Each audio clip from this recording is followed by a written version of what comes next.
Rekan-rekan wartawan yang saya banggakan, saya cintai, Assalamualaikum warahmatullahi wabarakatuh.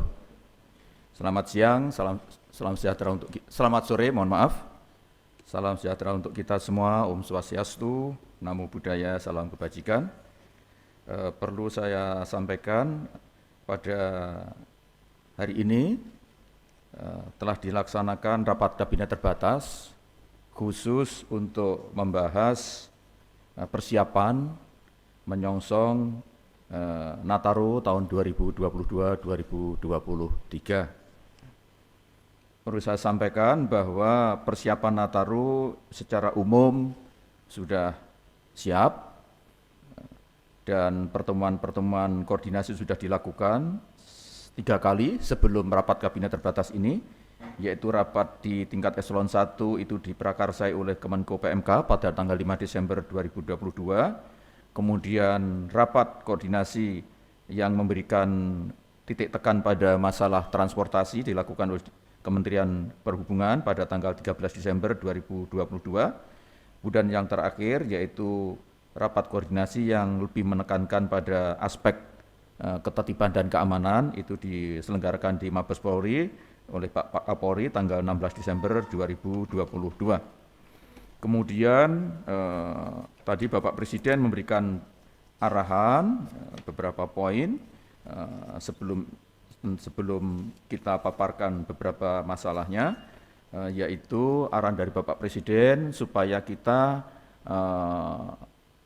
memberikan perhatian yang khusus, hati-hati karena berdasarkan survei potensi yang akan melakukan mobilitas dari satu tempat ke tempat lain selama Nataru ini ada sekitar 44 juta orang lebih, dan ini perlu disiapkan oleh seluruh sektor yang terkait. Bapak Presiden juga mengingatkan tentang ketata laksanaan lalu lintas, dan nanti Pak Kapolri akan bisa menjelaskan lebih lengkap. Kemudian yang kedua yaitu kesiapan dari supply dan pasokan dan ketersediaan dari bahan-bahan pangan, bahan-bahan pokok yang diperlukan selama Nataru. Kemudian yang ketiga yaitu ketersediaan dan kelancaran pasokan bahan bakar minyak BBM. Kemudian yang terakhir yaitu masalah keamanan, baik pengamanan di dalam kegiatan peribadatan sehingga bisa menjamin kegiatan peribadatan yang dilakukan oleh umat Kristiani pada Natal itu berjalan dengan baik, tertib, aman, dan betul-betul bisa hikmat sesuai dengan tujuan dari ibadah itu sendiri. Kemudian juga keamanan dalam masalah perayaan tahun baru tahun 2023. Nanti Bapak Kapolri akan bisa menjelaskan lebih jauh. Saudara sekalian yang saya hormati, mengenai pergerakan masyarakat pada Nataru itu tadi sudah disinggung oleh Bapak Presiden, yaitu akan ada 44,17 juta orang, dan itu berarti ada 16,35% penduduk yang akan memanfaatkan libur nanti untuk perjalanan. Angka ini lebih tinggi sedikit dibanding Nataru tahun 2021, karena 2021 itu hanya 13% atau sekitar 13%, tetapi lebih rendah dibanding Nataru tahun 2019, karena 2019 itu yang melakukan libur itu sekitar 55%. Kemudian untuk puncak mudik pada Natal tahun 2022 itu sekitar tanggal 23 sampai 24 Desember, sedangkan arus balik itu 25 sampai 26 Desember, sedangkan untuk puncak arus mudik itu terjadi arus mudik perayaan tahun baru itu tanggal 30 sampai 31 Desember, dan puncak arus balik tahun baru yaitu 1 sampai dengan 2 Januari. Secara umum dari kementerian-kementerian terkait sudah siap untuk melaksanakan sesuai dengan arahan dari Bapak Presiden. Kementerian Perhubungan, Kapolri, Kementerian PUPR, Kementerian Dalam Negeri, Kementerian Agama, Kementerian Pariwisata, Kementerian Perdagangan, Pertamina, dan tentu saja juga BMKG yang akan mengawal dari masalah cuaca, dan BNPB yang juga akan mengantisipasi kemungkinan adanya bencana. Sekira itu yang bisa saya antarkan. Untuk selanjutnya saya persilakan kepada Bapak Kapolri untuk menyampaikan. Monggo Pak Kapolri.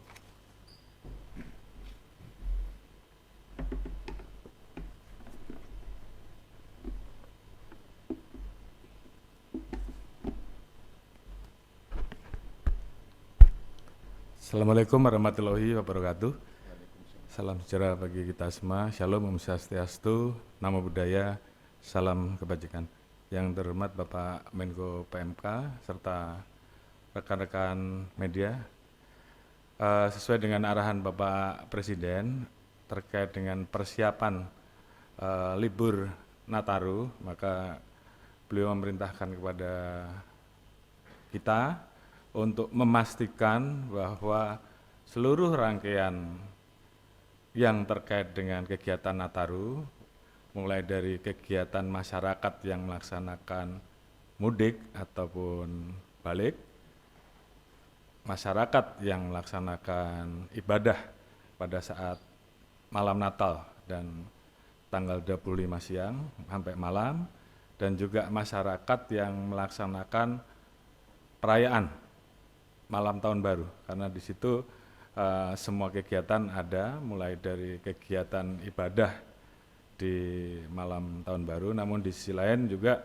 ada kegiatan masyarakat yang melaksanakan perayaan Old and New, dan itu dilakukan dengan berbagai macam jenis kegiatan yang tentunya ini semua harus bisa terselenggara dengan lancar, aman, dan baik. Mungkin melengkapi dari apa yang disampaikan oleh Bapak Menko PMK, tentunya yang pertama terkait dengan masalah transportasi, arus balik dan arus mudik. Tentunya kita sudah mempunyai pola tadi seperti disampaikan bahwa kurang lebih ada 44,17 juta orang yang akan melaksanakan kegiatan selama libur Nataru, dan tentunya kami harus mempersiapkan agar masyarakat bisa melaksanakan perjalanannya baik jalur darat, jalur udara, dan juga yang melalui jalur laut, semuanya bisa berjalan dengan aman dan baik.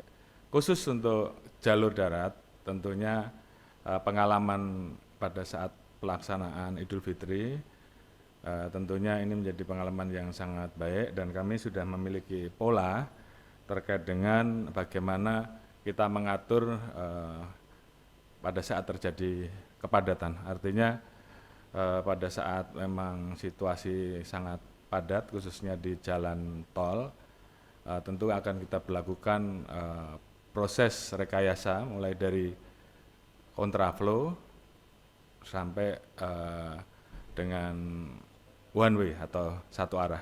Tentunya ini nanti akan kita putuskan bersama dengan teman-teman dari Kementerian Perhubungan, dari Jasa Marga, kapan pada saat kita melakukan kontraflow dan kapan pada saat kita melakukan one way. Namun sebelumnya kita akan memberikan informasi ataupun sosialisasi kepada masyarakat, baik melalui jalur radio, jalur TV, ataupun jalur-jalur informasi yang bisa kita berikan, sehingga masyarakat tentunya akan siap dan tidak terganggu dengan proses rekayasa yang kita laksanakan. Kemudian untuk seluruh rangkaian kegiatan pengamanan itu sendiri, kita melibatkan kurang lebih 166.791 personil, terdiri dari 101.000 personil Polri, kemudian ditambah dengan dari TNI, tadi Pak Panglima sampaikan kurang lebih ada 23.000, dan sisanya dari seluruh stakeholder terkait, sehingga diharapkan semuanya ini bisa memberikan bantuan dengan tupoksinya masing-masing, sehingga seluruh rangkaian berjalan dengan baik. Kemudian ada kurang lebih 56.636 objek yang akan kita amankan, sehingga kita mendirikan terdiri dari gereja, pusat belanja, terminal, stasiun kereta, pelabuhan, bandara, objek wisata, dan objek-objek kegiatan untuk perayaan Tahun Baru. Ada 2.629 posko yang kita siapkan, terdiri dari posko pengamanan, posko pelayanan, dan posko terpadu. Posko pengamanan itu posko yang kita dirikan di tempat-tempat ibadah ataupun tempat wisata, tempat belanja. Posko pelayanan utamanya terkait dengan masalah pelayanan di arus balik dan arus mudik, baik di jalan tol maupun arteri. Dan posko terpadu tentunya posko yang di dalamnya terdapat stakeholder terkait, termasuk di dalamnya mengantisipasi apabila terjadi bencana alam, apalagi hujan yang sangat tinggi dan hal-hal yang terkait dengan hal tersebut. Kemudian tentunya kami juga melakukan persiapan pengamanan yang harus kita lakukan pada saat malam Natal dan Natal, khususnya dari Polri sendiri, dari Densus, dan juga tentunya di dalam pelaksanaan pengamanan tempat-tempat ibadah, kami juga bekerja sama dengan TNI, pemerintah daerah, dan juga organisasi masyarakat. Dalam hal ini dari Banser, dari Kokam, dari Ansor, dan ormas yang ada di wilayah masing-masing, sehingga kemudian ini juga menunjukkan bagian dari proses toleransi yang sangat baik yang ada di Indonesia. Mungkin terkait dengan hal-hal lain, khusus untuk kebutuhan masyarakat, tentunya kami memberikan ruang untuk tetap bisa melaksanakan kegiatannya, yaitu kendaraan yang mengangkut sembako, kendaraan yang mengangkut kebutuhan pupuk ternak hewan, dan juga bahan-bahan yang terkait dengan masalah BBM. Itu kita berikan kegiatan untuk bisa beroperasional seperti biasa, sementara sisanya kita berlakukan pengaturan. Ini nanti akan disampaikan secara khusus, karena memang ini untuk menghindari kemacetan. Paling tidak ada 2 hari yang tentunya waktu operasionalnya kita atur, menjelang libur Natal dan tanggal 30 dan tanggal 1 juga kita atur untuk masalah waktunya, terkait dengan masalah pengaturan perjalanan yang dikecualikan. Terkait dengan hal lain, saya kira tadi sudah disampaikan bahwa pemerintah terus mengontrol harga sembako agar harganya tetap terkendali, termasuk juga kebijakan-kebijakan yang terus dilakukan antara pemerintah pusat, pemerintah daerah, TNI Polri untuk mengawasi peredaran sembako di lapangan. Mungkin itu yang bisa kami tambahkan. Terima kasih. Wassalamualaikum warahmatullahi wabarakatuh. Waalaikumsalam.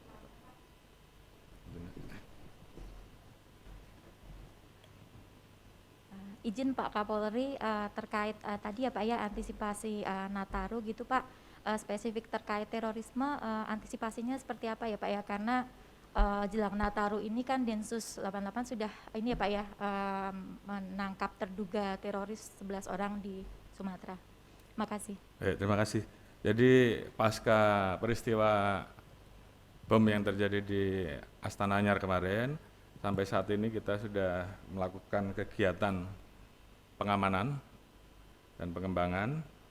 6 orang kita amankan dari wilayah Jawa Barat, kemudian 7 orang dari wilayah Jawa Tengah, dan 11 orang dari wilayah Sumatera Utara. Tentunya kita sudah memerintahkan kepada seluruh jajaran dan khususnya Densus untuk terus meningkatkan kewaspadaan, bekerja sama juga dengan ormas-ormas yang ada, kemudian mantan-mantan napiter untuk juga memberikan sosialisasi. Tentunya seluruh pergerakan kita lakukan pemantauan secara maksimal. Demikian juga di tempat ibadah kita siapkan pola sterilisasi sebelum dimulai ibadah, kemudian pada saat masuknya di gereja-gereja tertentu atau tempat-tempat ibadah tertentu juga kita siapkan sekdor atau X-ray, sehingga ini juga bisa mengurangi resiko yang ada, dan tentunya kita juga mengerahkan apa yang kita miliki, K9 dan sebagainya. Itu untuk di lokasi-lokasi ibadah. Untuk yang lain, Densus, BIN, kemudian teman-teman dari TNI, BAIS terus berkoordinasi untuk memastikan seluruh pergerakan bisa terpantau. Terima kasih. Cukup ya? Tuh. Semuanya. Iya, Pak.